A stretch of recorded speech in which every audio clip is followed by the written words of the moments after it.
Not only one really rose to the challenge. Disappointment for Eala. It's been a good tournament for her.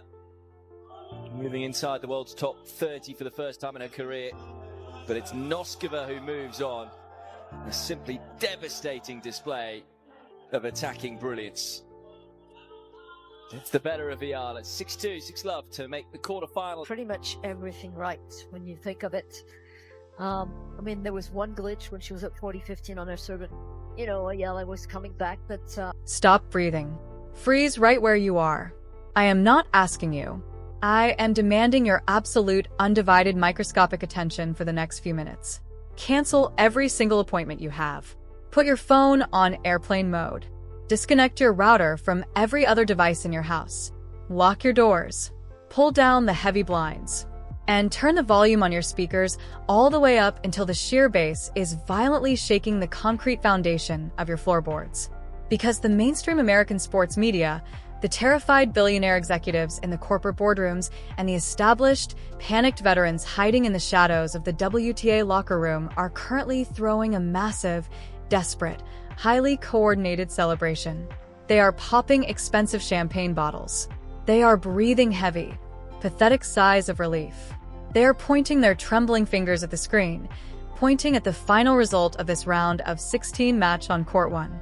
And they're trying to brainwash you into believing that the revolution has been permanently stopped. They're looking at this 6,260 score line in favor of the 14th seed, Noskova. And they're desperately trying to spin a completely fabricated, corporate-approved narrative that the unstoppable Alexandra AA hype train has finally derailed. They are using their sanitized, teleprompter-trained voices on national television to tell the global public that the young prodigy from the Philippines finally met her match, that she was exposed under the stadium lights, and that the traditional, heavily sponsored hierarchy of the Women's Tennis Association is safe, secure, and back to normal. They are lying to your face. They are completely, utterly, and shamelessly lying to you. And today on this channel, we are going to expose the absolute, unvarnished, terrifying truth behind this specific box score. We are going to rip the mask off the tennis establishment. Because what you're looking at on this screen right now is not a defeat. It is not a humiliation. It is not a setback. What you're looking at is the ultimate, undeniable bloodstained badge of honor. You are looking at the forensic statistical evidence of an entire multi-billion-dollar global tennis establishment banding together in pure, unadulterated, suffocating panic to stop a 20-year-old girl who is mere inches away from burning their entire kingdom to the ground. This box score is not a story of Eala failing.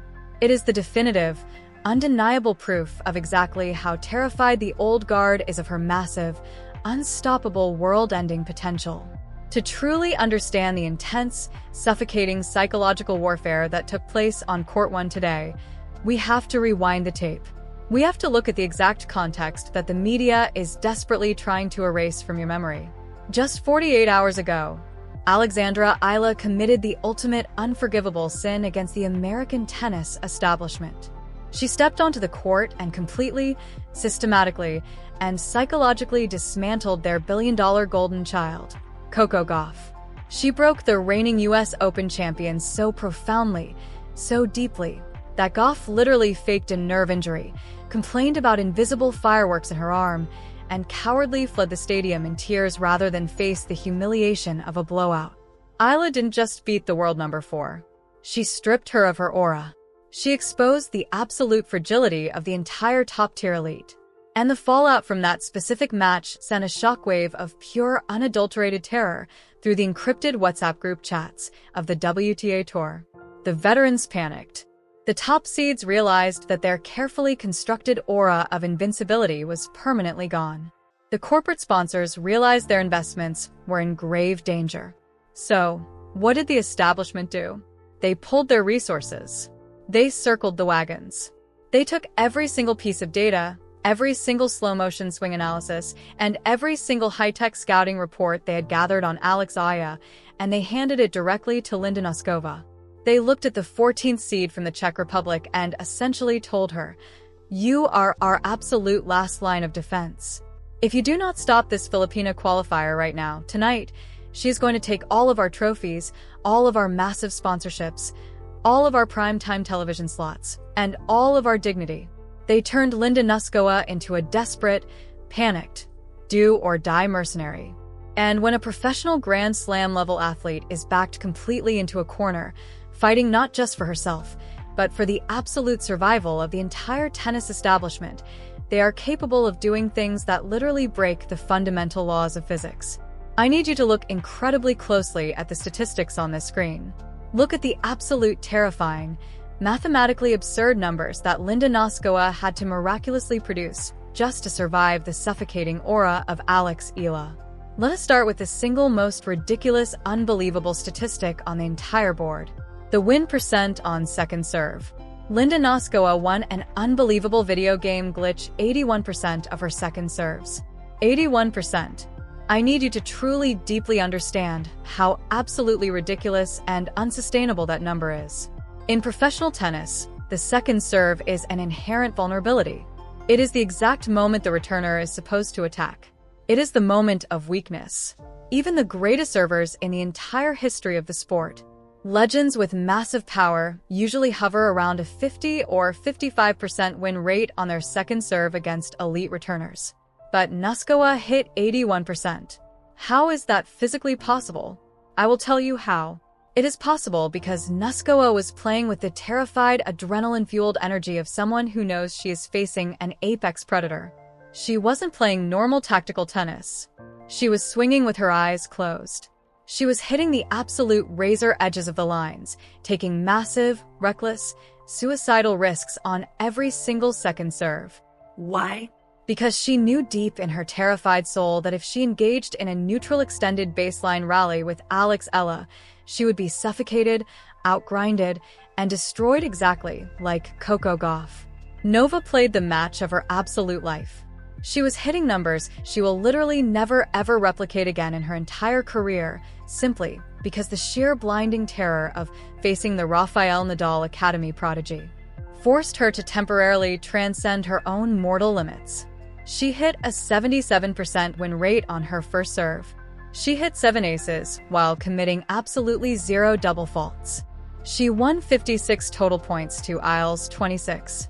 The media will look at those numbers and say Noskova overpowered her. But true hardcore tennis analysts know the absolute truth. Those 7 aces and that 81% second serve win rate are the ultimate sign of disrespect to the establishment's own philosophy. Noskova refused to play actual tennis with Eala. She essentially closed her eyes, swung her racket as hard as humanly possible on every single point, and prayed to the tennis gods that the ball landed inside the box. It was lottery tennis. It was desperate, high-variance, panic-induced ball bashing. And on this specific day, under these specific lights, her lottery tickets miraculously happened to cash in. She emptied her entire physical and emotional tank, redlining her game to a degree that is completely unsustainable just to win 12 games. Now, let us turn our attention to our girl. Let us talk about the absolute pride of the Philippines, Alexandra Eala. Because the true hidden story of this match is written in the blood, sweat, and absolute immense sacrifice she left on the hard court of Stadium 1. Look at Eala's numbers. Look at her first serve percent. She landed 57% of her first serves. This is a massive noticeable drop from the impossible 96% perfection she hit against Coco Gauff. Look at her win percent on first serve. She only won 36% of those points. The commentators on ESPN and the Tennis Channel are gleefully calling it a loss of form. They are calling it a choke. They are saying she finally crumbled under the pressure. How dare they? How absolutely incredibly, sickeningly disrespectful to a warrior. Eala did not lose her form. Eala did not choke. Eala's body simply reminded the entire world that she is in fact human and not a literal cyborg. I want you to think about the unimaginable, grueling, absolutely punishing physical toll this 20-year-old gladiator has endured over the last 2 weeks in the California desert. She fought her way through the brutal, unforgiving qualifying rounds just to earn the right to be in the main draw. She played marathon 3-set matches in the searing, suffocating desert heat. She stood toe-to-toe with Grand Slam champions in brutal doubles matches. And then she carried the massive, crushing emotional weight of an entire nation of 115 million people on her shoulders as she systematically, violently dismantled the reigning US Open champion on the biggest stage of the tournament. She played that match against golf with such intense, suffocating, laser-focused psychological perfection that it drained every single ounce of adrenaline, dopamine, and physical energy from her central nervous system. When Eala stepped onto Court 1 to face Linda Noskova, her legs were completely dead. They were filled with lactic acid. The physical tank was completely, undeniably empty. The heavy punishing signature Nadal topspin that completely broke Coco G was landing just a few inches shorter today simply because Eala did not have the explosive energy left in her thighs to drive completely through the ball. She won only 36% of her first serves and 56% of her second serves because she was physically running on absolute fumes. She was fighting a fully rested, highly prepared 14th seed with a body that had already run a psychological and physical ultramarathon. She generated only one single breakpoint opportunity the entire match because she couldn't find that final burst of fast twitch muscle speed required to turn defense into offense. But this is exactly where the absolute, undeniable greatness of Alexandra Eala shines brighter than a million stadium lights. This is exactly where she proves beyond a shadow of a doubt that she is 10,000 times the champion that Coco Gauff will ever be. Look at the absolute bottom of that statistical sheet. Look at the metric for max games won in a row. Linda Noskova went on an apocalyptic, devastating, unstoppable run of 9 consecutive games to close out the match. She won the first set 6-2, and then she delivered a clean, brutal, merciless 6-0 bagel in the second set. I need you to pause and remember history. Do you know exactly what Coco Gauff did when Eala went on a 7-game run against her? Do you remember? Gauff panicked. Gauff looked at her coach in absolute terror. Gauff called the medical trainer onto the court. Gauff literally faked an arm injury, claimed she had imaginary fireworks shooting through her nerves, and cowardly, pathetically forfeited the match because her massive ego could not handle the public humiliation of a blowout on her home soil. She quit. She surrendered. She ran away. But what did Alexandra Eala do today? What did the pride of the Philippines do while Linda Noskova was raining down unturnable aces and hitting the lines with desperate perfection for 9 consecutive games?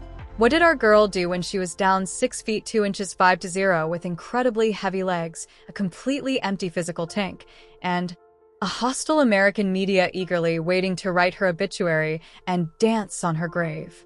She stood her ground. She stood on that baseline like a titanium statue. She did not call for the trainer. She did not fake a stomach ache. She did not grab her shoulder and pretend to be injured. She did not complain to the umpire about the crowd or the lights. She gripped her racket. She wiped the pouring sweat from her eyes. She stared directly into the center of a Category 5 hurricane. And she fought for every single remaining point. She won 26 total points in that match purely on heart, purely on grit, and purely on the absolute unyielding refusal to surrender her dignity. She managed to win 8 receiving points against a player who was serving at an 81% efficiency rate. She took the absolute heaviest, most desperate, most violently aggressive artillery the WTA establishment could possibly throw at her, and she took it on her feet like an absolute gladiator. She took the 6-0 second set straight to the chin. She did not cry. She did not break her racket. She walked straight to the net. And she shook Linda Noskova's hand with the immense class, dignity, and terrifying grace of a true, authentic Rafael Nadal Academy graduate. That is exactly what separates the fragile pretenders from the immortal legends. Anyone can smile, wave to the crowd, and sign autographs when they are landing 96% of their serves and destroying their opponent. But true character, the absolute undeniable soul of a generational champion, is revealed when you have absolutely nothing left in the tank. When the entire world is actively rooting against you, when you are losing 6-0, and you still absolutely refuse to quit. Rafael Nadal did not build a multi-million-dollar academy to teach players how to win easy matches. He built an academy to teach players how to suffer with absolute, unwavering dignity. And today, Alex Aya showed the entire terrified locker room that her spirit is completely, totally unbreakable. The veteran players in their encrypted WhatsApp group chats are celebrating right now. They are sending relieved emojis. They are posting Instagram stories. They genuinely think they are finally safe. They think the Eala problem has been permanently solved because Linda Noskova managed to hit 81% of her second serves on a random Wednesday in California. They are so incredibly, foolishly, hilariously wrong. They did not solve the Eala problem. They just handed her the absolute ultimate blueprint for her final evolution. Do you honestly think Alex Eala is going to go back to Majorca, sit in her room, and cry about this result? Absolutely not. She is a terrifying, highly advanced data collection machine. She just spent an hour on Court 1 gathering invaluable, priceless, top-secret data on exactly what a top 15 player does when their absolute survival is on the line. She learned the exact timing of Nova's desperation serves. She felt the heavy weight of a top-tier aggressive baseline barrage. She realized exactly how much stamina, how much physical conditioning is required to win a Mast's 1000 tournament after playing through the grueling qualifiers. She is going to take this 6,260 box score. She is going to print it out. She is going to frame it on the wall of her locker room at the Nadal Academy, and she is going to use it as the ultimate terrifying high-octane fuel for the rest of her entire career. The establishment just played their absolute best, most reckless, most desperate cards, and all they did was violently awaken a sleeping giant. The next time Eala faces Noskova, the next time she faces any of these top 15 seeds who arrogantly think they have her figured out, her legs are not going to be dead. Her tank is not going to be empty. She is going to step onto the court with the infinite stamina of a machine and the cold, calculated vengeance of a wronged queen. And the absolute massacre she will inflict on the tour is going to make the Coco Golf match look like a friendly, casual warm-up. This is the exact moment the true Aya army separates themselves from the casual fair-weather bandwagon fans. The mainstream media only loves you when you are winning. They only want to talk about you when you are the shiny new toy destroying the American favorite. But the true supporters, the millions of fiercely loyal Filipinos around the globe, the hardcore tennis purists who recognize a generational Nadal tier mentality when they see one. We do not abandon our champion when the scoreboard doesn't go our way. We recognize the immense physical sacrifice. We recognize the exhausted legs. We recognize the absolute terrifying warrior spirit it takes to stand in the fire for 9 consecutive games and refuse to wave the white flag. The executives at the WTA might be popping champagne today, but I promise you they are celebrating on the deck of the sinking Titanic. They know deep down in their terrified hearts that this loss does not diminish Eala's aura. It permanently solidifies her character. It proves to the entire world that she is not a fragile prodigy who shatters into a million pieces when things get tough. She is a titanium wall. She took their absolute best punch. She survived the tournament as the most talked about, most feared player on the planet. And she has officially established herself as the ultimate inescapable nightmare for the old guard. I need you to completely, absolutely, and aggressively flood the comment section of this video right now. I need the Eala army to mobilize like never before in the history of this channel. The media wants to use this match to silence us. We are going to use it to get 10 times louder, 10 times more aggressive, and 10 times more supportive. I want you to make your voices heard so aggressively that the terrified executives in the boardrooms and the panicking players in the locker room cannot possibly ignore the absolute, unwavering loyalty of this global fan base. What is your immediate, unfiltered reaction to Linda Noskova's desperate, unrepeatable lottery-style 81% second serve performance? Do you agree that the entire tennis establishment banded together to throw everything they had at an exhausted 20-year-old just to survive the week? How incredibly, massively proud are you of Alex Aya for standing her ground, taking the 6-0 set like a Spartan warrior, and completely refusing to fake an injury and quit like Coco Gauff did? Is there absolutely any doubt in your mind that Aya is going to take this raw data, go back to the Nadal Academy, train like a demon, and return to the European clay court season to completely and utterly dominate the French Open? Drop your wildest celebrations of her character, your deepest tactical analysis of her sheer exhaustion, Your loudest, most passionate cheers for her unyielding spirit, and your absolute boldest, most terrifying predictions for her ultimate championship revenge run in the comments below. The revolution was never going to be perfectly clean. Wars have casualties, but the establishment is still in ashes. The old guard has confessed their absolute terror, and Alexandra Aya is just getting started. The crown is still hers. The future is still hers. And we're going to be right here watching her take over the world. Let's go.